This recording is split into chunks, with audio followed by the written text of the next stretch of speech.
Issue number 18 of the Power Rangers comic by Boom Studios kicks off the Power Rangers side of the Charge to 100 story. In the previous issue I criticised this series because it felt like the Omega Rangers didn't really have much to do before they decided to protect the entire universe. Another criticism was that I felt it was deviating away from the timeline that was presented in Shattered Grid. I now take some of that back, as this could be another big world-building exercise. We saw a person who could have been Andros last time, and now C says there's an SOS coming from KO-35. That's the home planet to Andros, Zane, and Corone from Power Rangers in Space. There's another distress call somewhere else, so the Rangers need to split up. Zack asks what could possibly go wrong, and the Rangers morph.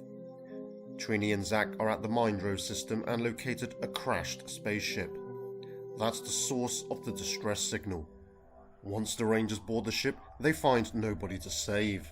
There is a loud roar from outside, and Zack tells Trini to return to the top. They see a large creature heading towards them. So the two of them call for their Omegazords. And now to Jason and Yale.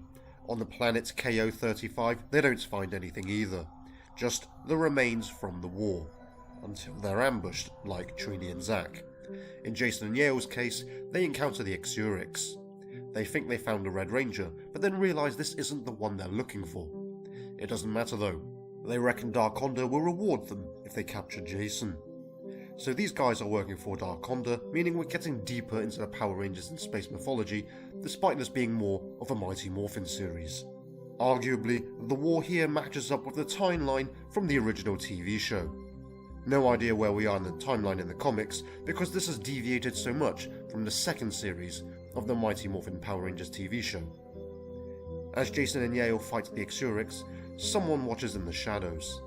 Trini and Zack continue their battle against the giant creature, which Zack has dubbed the Tarragon, another word for dragon. Trini doesn't care what they call it, as long as they can stop it from killing them.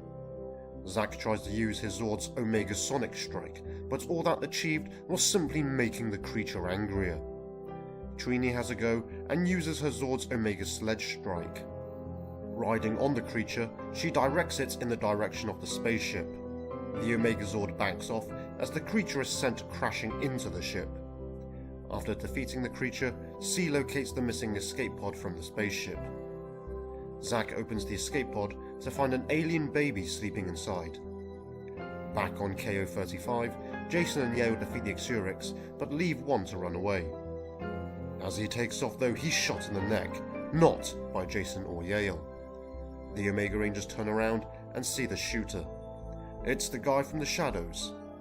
He tells Jason that if they show the Exurix drones mercy, they'll return with an extermination square. They need to leave. Jason says they're not going anywhere until the man tells them who he is. He says his name is Andros and he's a Power Ranger. He called the Omega Rangers because he wants their help to save what's left of his people.